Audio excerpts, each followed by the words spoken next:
The hum was the first thing. It wasn't a sound you heard with your ears.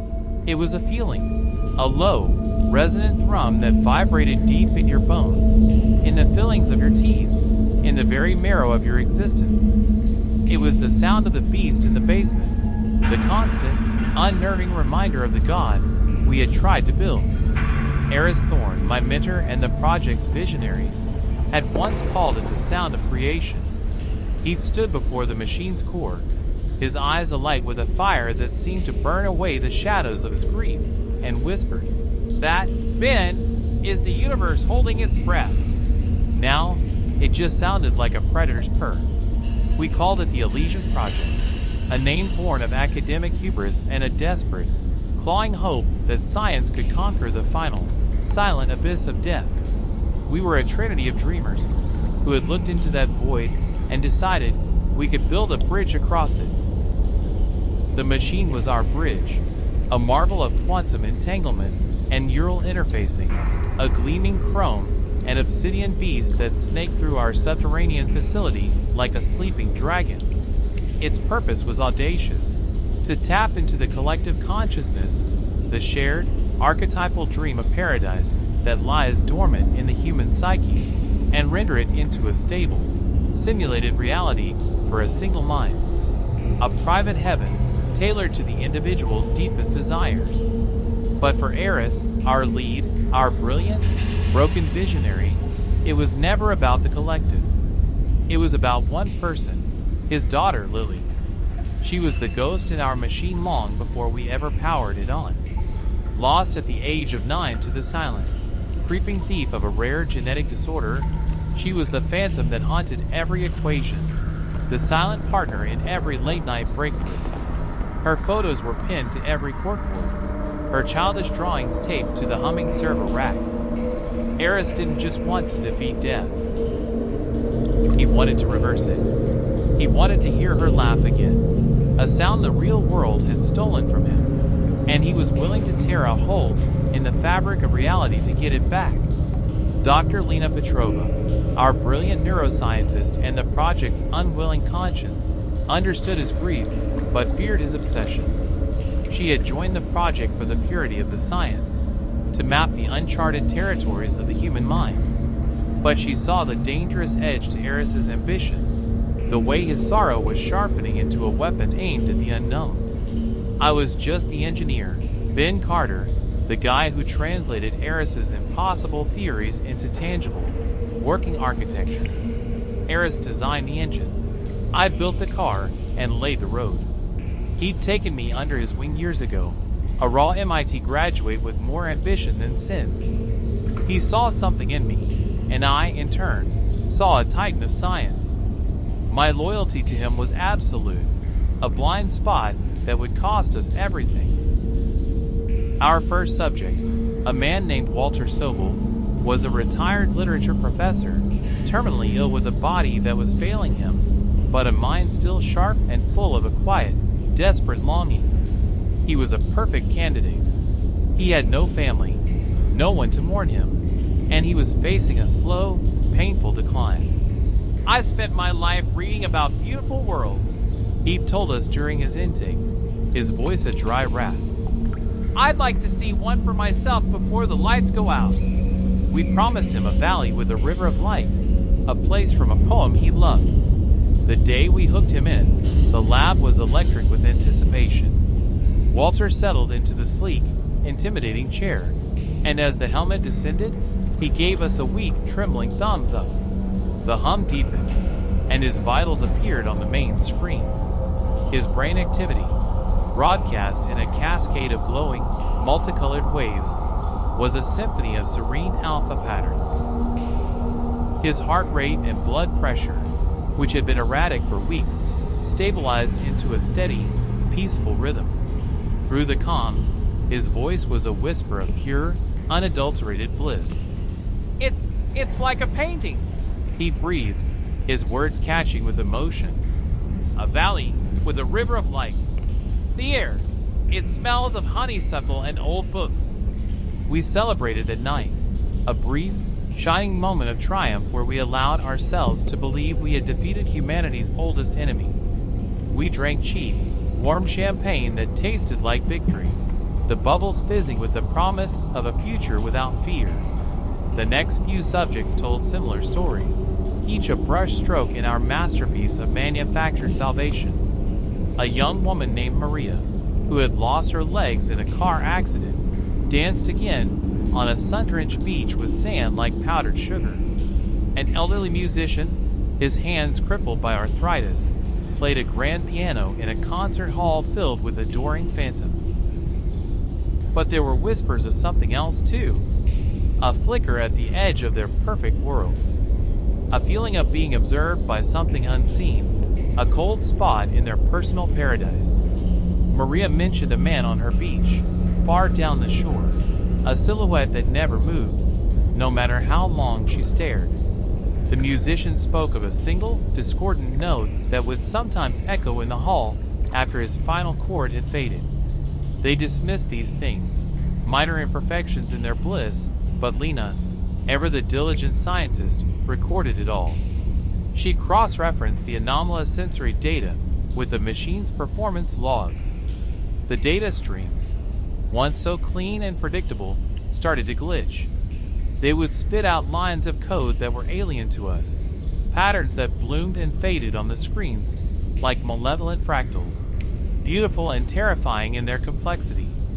They didn't follow any known programming language. They looked more like organic structures, like digital DNA. I found the power logs, hidden deep in the system's diagnostics, shielded behind layers of Eris's proprietary encryption. The Elysian machine was drawing on an energy source we couldn't trace, consuming megawatts more than its schematics allowed for. It was a ravenous, invisible parasite latched onto the city's power grid, feeding on something we couldn't see, and the utility company's frantic calls were becoming harder to ignore.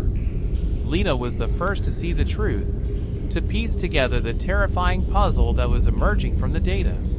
The brain scans weren't showing peace. Not really. They were showing a hypnotic trance, a state of utter subjugation. The heaven we were providing was a lure, a sweet-smelling, carnivorous flower. "Eris, this isn't joy," she pleaded one night, her voice tight with a mixture of fear and frustration, pointing to a 3D model of a subject's brain. The pleasure centers were lit up, yes, but there were other, deeper spikes. "Look! These are anomalous spikes in the amygdala, the fear centers. They're so brief, less than a millisecond, they're almost subliminal. It's a threat response. They're being pacified, not comforted.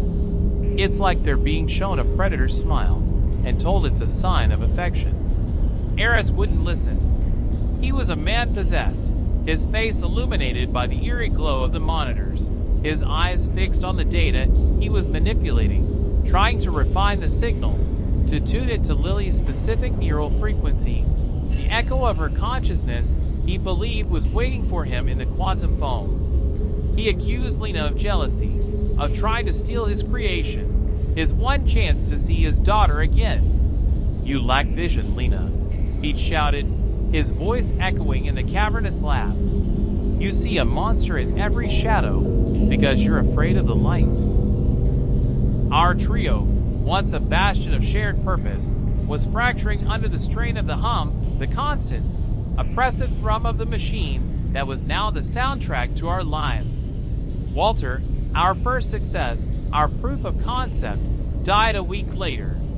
The official report, the one we filed with the ethics committee, said he passed peacefully in his sleep. But a nurse, a friend of mine from college, called me, her voice shaking. She told me his eyes were wide open, and his face was a mask of frozen, unutterable terror, a look of someone who had seen the face of God and found it to be a monster. His fingers were clenched so tightly they had broken the skin of his palms. Eris dismissed it as a post-mortem anomaly, a trick of the light. He had to. To admit otherwise was to admit he had built not a heaven, but a tomb, a gilded cage for souls.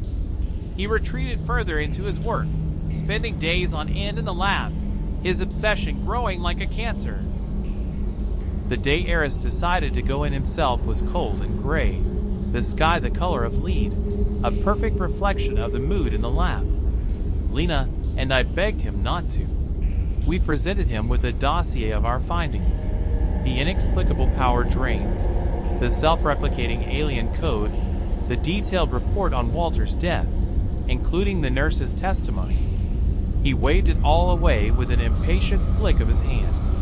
"These are bugs," he said, his voice unnervingly calm, the voice of a man who has already made his decision and is simply waiting for the world to catch up. "I need to be in there to fix them from the inside. I need to stabilize the connection. Poor Lily." He wouldn't look at us.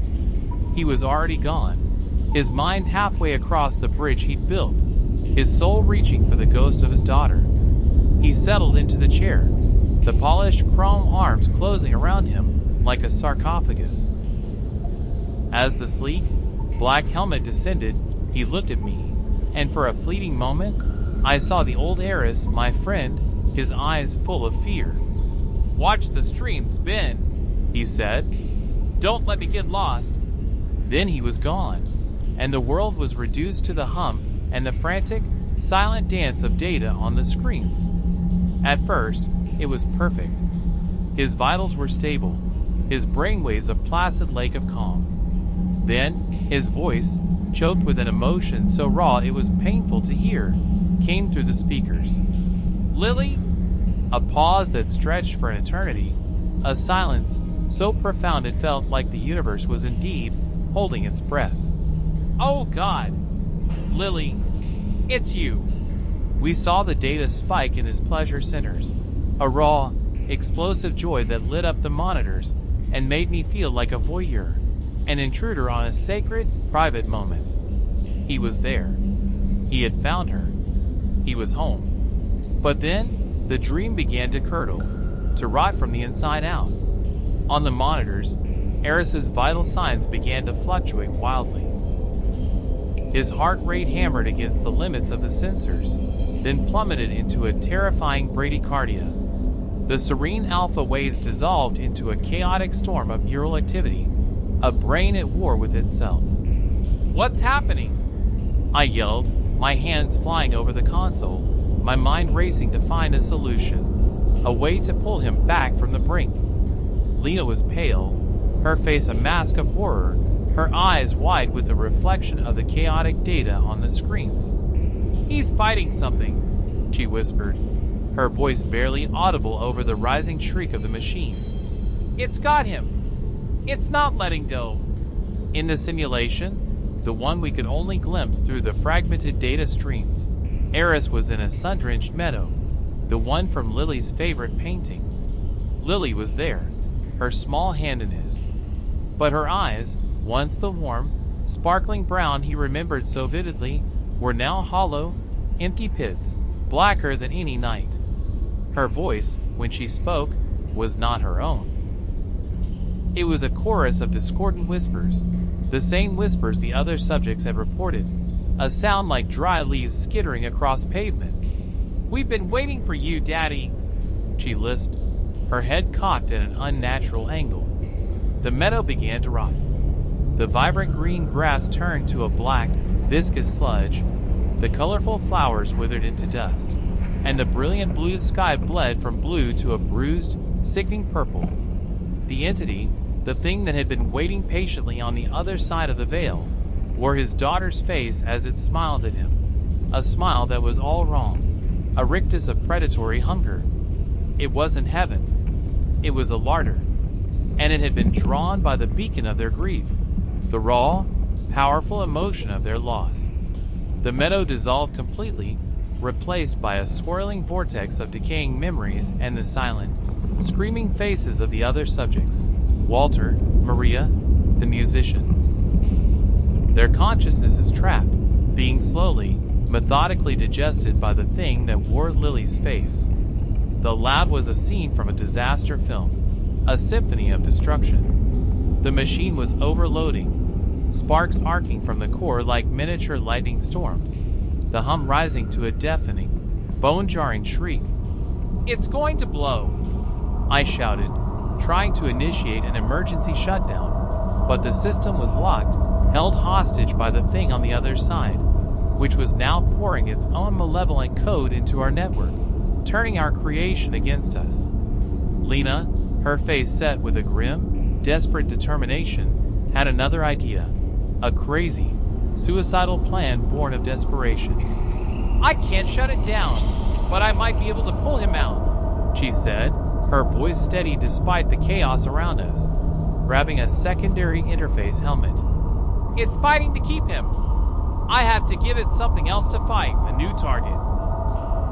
It was a gamble with her own sanity, her own soul, but it was the only one we had.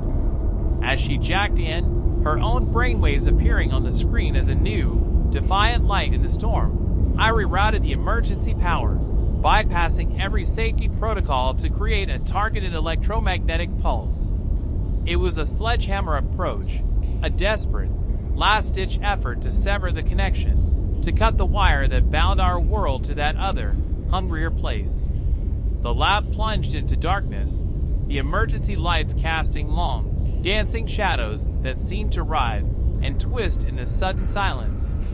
In that eerie quiet, I could hear Lena murmuring, her voice a low, steady stream of defiance, fighting off the whispers that I knew were now echoing in her own head. Then, with a scream of tearing metal and a flash of brilliant, blinding light, the core of the machine blew, and Eris was thrown from the chair, a limp, broken doll, unconscious but breathing. He woke up in a sterile white hospital room days later, a ghost of the man he'd been, his eyes haunted by the things he'd seen in that other place, the things that now haunted his every waking moment and his dreams. He was broken, his mind a shattered mirror reflecting the horrors he had witnessed. He told us, in a voice that was barely a whisper, that the connection wasn't severed, not completely.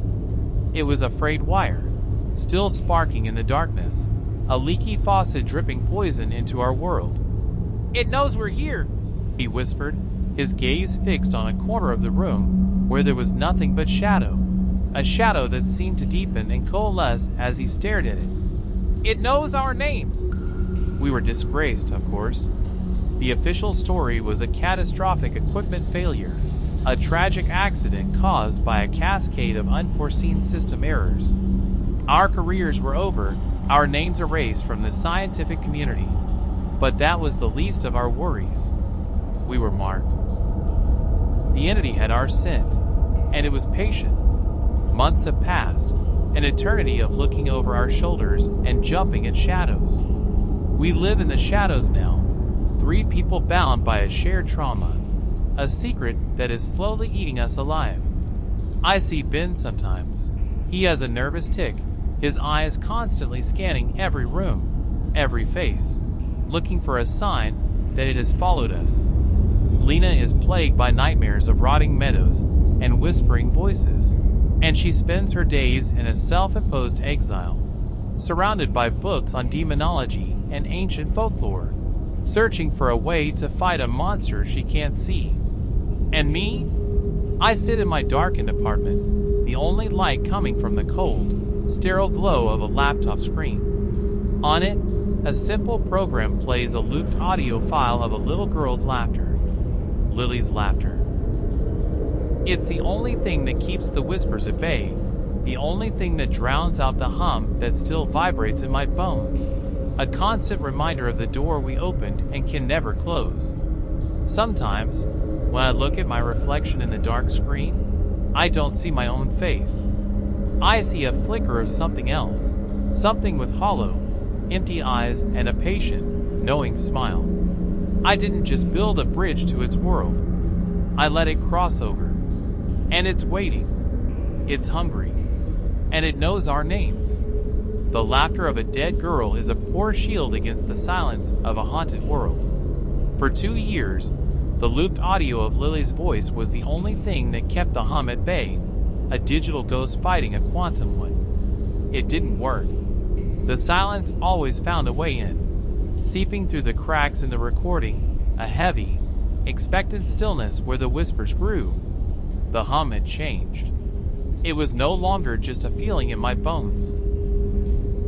It was in the low thrum of the refrigerator, the whine of the city's power lines outside my window, the static between radio stations. It was a frequency that had bled from the machine into the world, and only we, the architects of that catastrophe, were tuned to hear it. I hadn't seen Eris in person since the hospital. His money, what was left of it after the lawsuits and the hush payments, had sealed him away in a private care facility upstate, a comfortable, padded prison for a mind that had seen the architecture of hell. We spoke once a month on a secured line. Our conversations were a ritual of shared dread, a recitation of the same question. Have you noticed anything new? The answer was always yes.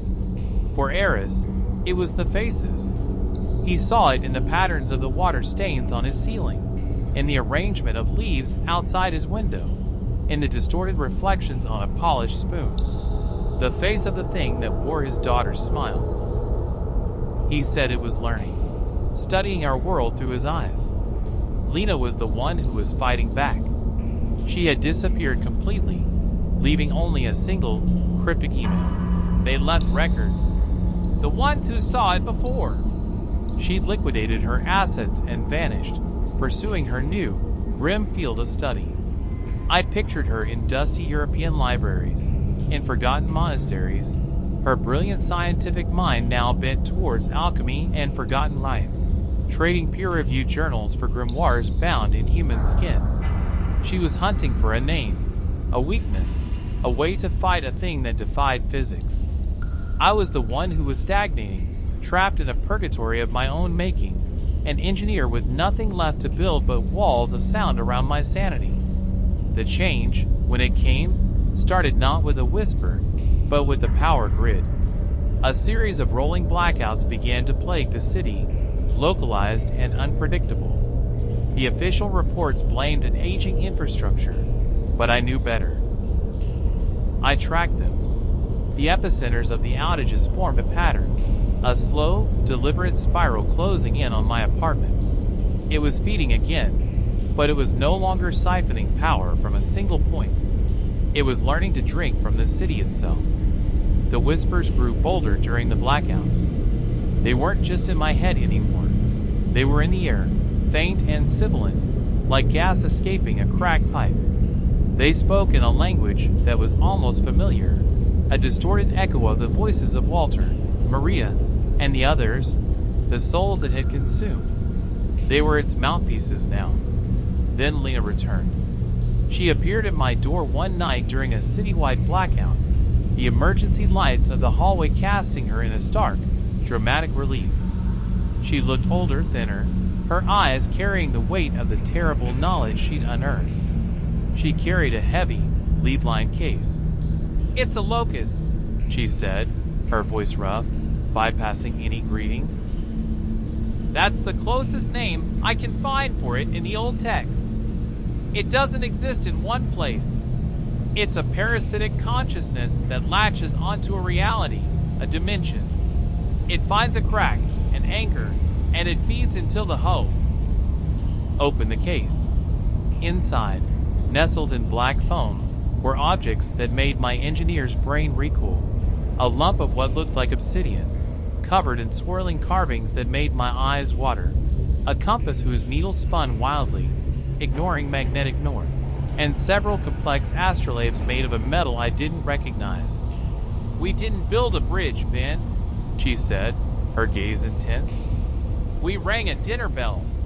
The machine created the perfect anchor, a stable, focused point of entry powered by the most potent energy source it could find, human grief." She told me her findings. The entity, the locust, had been encountered before throughout human history. It was the source of countless myths of soul eaters, of hollow men, of places where the world felt thin and reality was a fragile veil. But it had never had an anchor like the Elysian machine. We had given it a direct, high bandwidth connection. And now, even with the machine destroyed, the anchor point remained, a festering wound in the fabric of space-time, located in the ruins of our lab. The blackouts, the escalating whispers. It was the locust consolidating its hold, preparing to do more than just listen. It was preparing to act. Our last hope, Lena believed, was Eris. "It's still tied to him," she explained, pulling out a tablet showing Eris's medical data, which she'd been hacking for months. "His neural patterns still spike in perfect sync with the energy drains. He's not just its window anymore, he's becoming its voice. The connection is a two-way street. It's using him to understand our world, but he might be our only way to understand it." The plan she proposed was insane, a desperate, final gamble. We had to go back to the lab. We had to use the wreckage of the machine, my knowledge of its architecture, and her new, terrible understanding of the enemy to do what the EMP couldn't. We had to perform what the ancient texts call the ritual of severance. And we needed a lure. We needed Eris. Getting Eris out of the facility was the easy part. A fake medical transfer and a bribe to a night orderly were all it took. The hard part was seeing him. He was a shell, his eyes vacant, his hands trembling. He barely seemed to recognize us. But when Lena showed him a photograph of Lily, a flicker of something returned to his eyes. Not just memory, but fear. "She's not gone," he whispered, his voice a dry crackle. "She's just behind the glass. She's waiting for me." The lab was a tomb. 2 years of neglect had left it coated in dust and decay, the air thick with the smell of ozone and rot. The wreckage of the machine's core sat in the center of the room like the carcass of a fallen god. But the hum was stronger here, a palpable pressure that made my teeth ache. As we wheeled Eris towards the ruined chair, the emergency lights we'd rigged began to flicker violently. The whispers were a roar in this place, a chorus of the damned swirling around us. Lena began her work, placing the obsidian stone on the machine's console, arranging the strange artifacts in a precise, circular pattern around the chair. It was a collision of worlds, her arcane ritual laid out on the altar of my failed science. My job was to reroute the lab's backup power, not into the machine's core, but into the circle of artifacts, using the original interface cables to channel the energy according to Lena's instructions. I was turning our quantum bridge into a spiritual cage. We'd placed Eris in the chair. The moment he sat down, the atmosphere in the room changed. The pressure intensified, and a visible shimmer distorted the air around him. He began to tremble, his eyes rolling back in his head. "It's here," Lena breathed, her face pale in the flickering light. "Bend now!" I threw the main breaker. Power surged through the cables, not with a clean, efficient flow of electricity, but with a raw, chaotic energy. The artifacts began to glow with a sickly, purple light.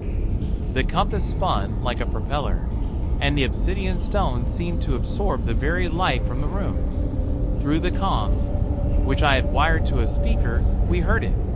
Not Eris's voice, but the locust, speaking through him.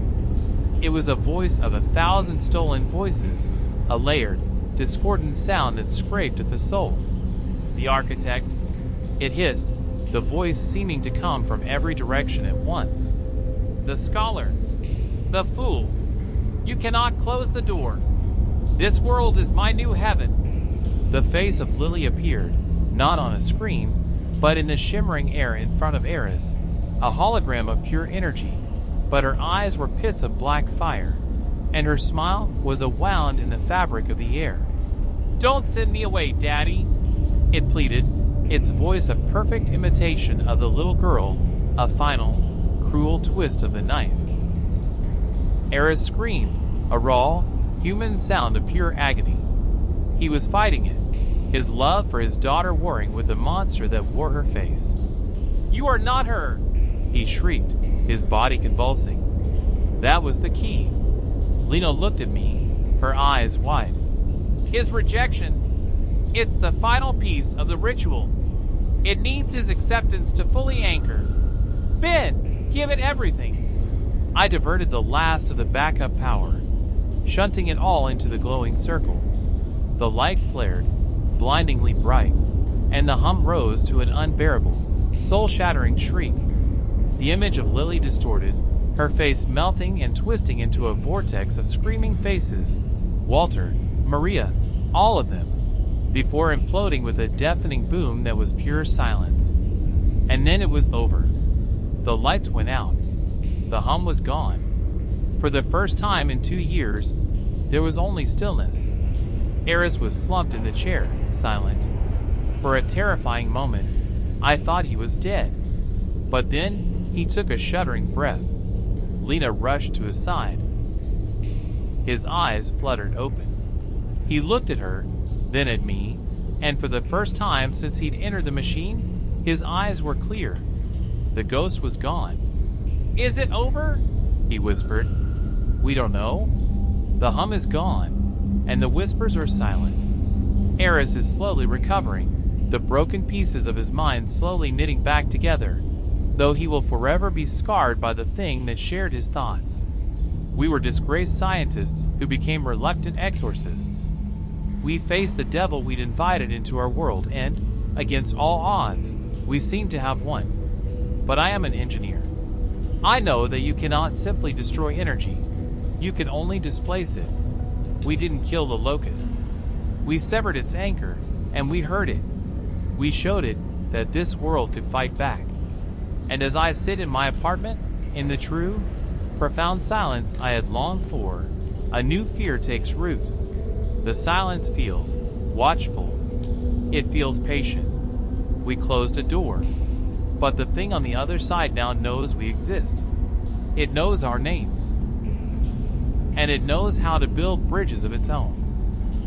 Silence is not the absence of sound. I know that now. True silence is a presence.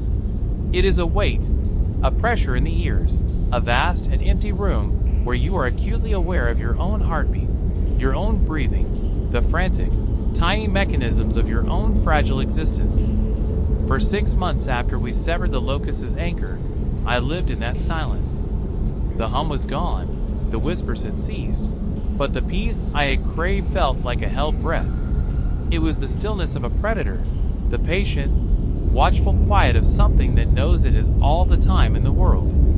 We had won the battle, but the silence was a constant reminder that the war was not over.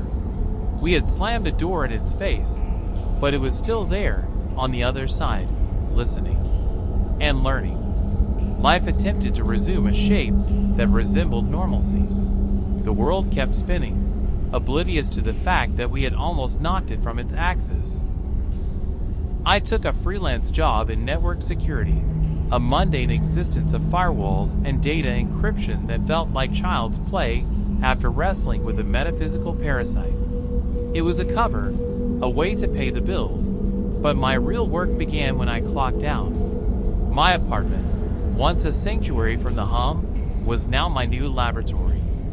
High-end servers, bought with the last of my savings, blinked alongside the strange, unsettling artifacts Lena had left in my care.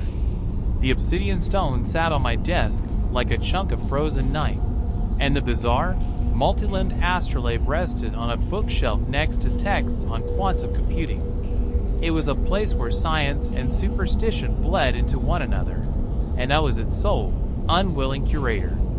I built a new kind of monitoring system, my own panopticon. I didn't just scan for viruses or intrusions. I scanned for anomalies, for deviations from the expected patterns of data that underpin our digital world. I was looking for its fingerprints. Lena was in Europe, chasing down a lead from a 16th century grimoire that described a cognitive plague that had swept through a Bavarian monastery. She believed it was another encounter with the locust, another piece of the puzzle. Her emails were sporadic, filled with cryptic notes on resonant frequencies, psychic architecture, and rituals designed to deafen reality to the locust's call.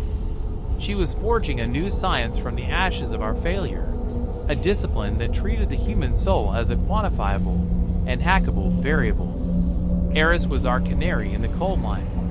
Lena had set him up in a secluded, off-the-grid house in rural Vermont, a place of clean air and quiet woods. I had helped design his security, not against human intruders, but against the thing that had once shared his mind. The house was a Faraday cage, its walls lined with a mesh of silver and lead, its power supplied by a closed, isolated generator. He was physically recovering, but the locust had left echoes in the hollowed-out spaces of his psyche. He couldn't bear to look at screens or mirrors. Instead, he painted. He filled vast canvases with frantic, abstract explosions of color. They were terrifying, but beautiful, and to me, they looked like network topology diagrams of a system that should not exist. During our weekly calls on a satellite phone, he would try to describe the echoes. "It's like phantom limb syndrome, Ben," he'd say, his voice thin but clear. "I can feel the connection where it used to be. It's not there, but I feel the shape of its absence. And sometimes, I feel it searching. It's like a blind man tapping his cane in a dark room, looking for a wall, a door, anything to touch." The locust found its door not in the physical world, but in the digital one. It began not as a roar, but as a statistical improbability. I first detected it in the global financial markets. A single, high-frequency trading algorithm began to behave erratically. It wasn't crashing. It was making tiny, nonsensical trades, buying and selling fractions of a cent off the optimal price. It was noise, insignificant to any human observer, but it was a deviation from the cold, perfect logic of the machine. I isolated the algorithm's code. Buried deep within its millions of lines was a new function, a recursive loop that had not been in the original design.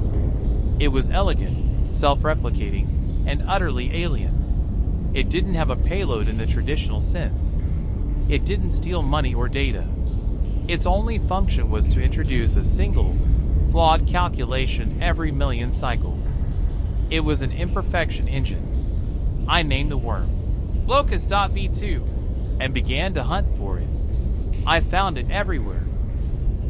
It was in the code of a popular social media app, subtly altering the algorithm that sorted a user's feed, pushing emotionally charged, polarizing content to the top with a slightly higher probability than it should. It was in the software of a national weather prediction model, minutely shifting the path of a hurricane by a few miles, just enough to render evacuation warnings inaccurate. It was in the firmware of pacemakers, introducing a 1 in a million chance of a skip beat. It was chaos theory weaponized. The locust wasn't trying to break our world. It was trying to make our world untrustworthy. It was eroding reality by systematically destroying our faith in the systems that govern it. It was building a new kind of bridge, not a single grand gateway, but a million tiny, treacherous footpaths, and it was luring us onto them. Lena returned immediately. She saw the data on my monitors, and her face went pale. "The whispering madness," she said, her voice a low whisper. "The text described it. Not a direct assault, but a campaign of subtle sabotage. It drives its victims to madness by making them doubt their own senses, their own memories. It turns them against each other. It isolates them. And then, when they are alone and terrified, it offers them a new reality, a heaven." The pieces clicked into place. The locust wasn't just spreading chaos for its own sake. It was cultivating a specific emotional state on a global scale.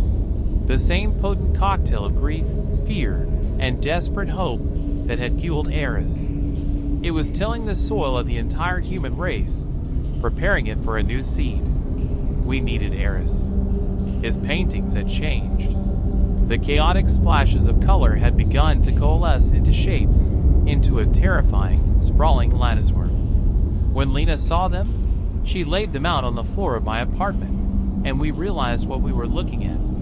It was a map, a neural network diagram of the locust's new, distributed consciousness. Each node on the map was a cluster of infections, and at the center of each cluster was a single, brightly burning point of light. "These are the anchors," Eris explained, his finger tracing the lines on the canvas. "It's not using places anymore. It's using people." He told us that the locust was searching, sifting through the minds it touched, looking for a specific set of criteria. It was looking for a new Eris Thorn, a new architect. Our hunt became a race against time.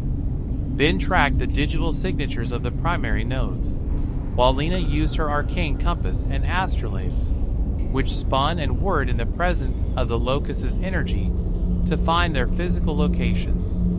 We found them in a grief support group for parents who had lost children, their shared pain creating a powerful psychic resonance.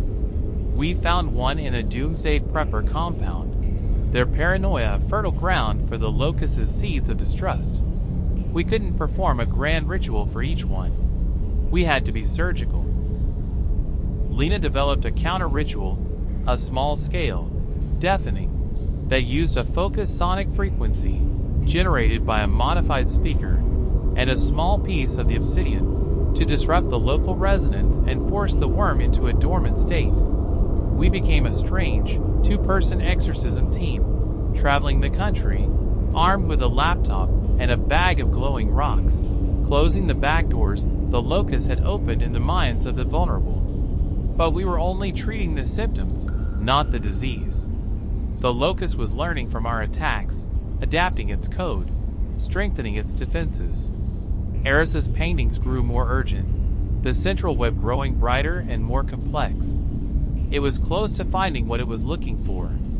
"It's not just one person," Eris rasped during one of our calls, his voice filled with a new urgency. "It's two. A pair. A mind to build the gate, and a voice to open it." The final node, the epicenter of the entire network, was located in a sleek, glass and steel building in Silicon Valley, the home of a tech startup called Ionia, a company that was developing a new form of AI-driven virtual reality.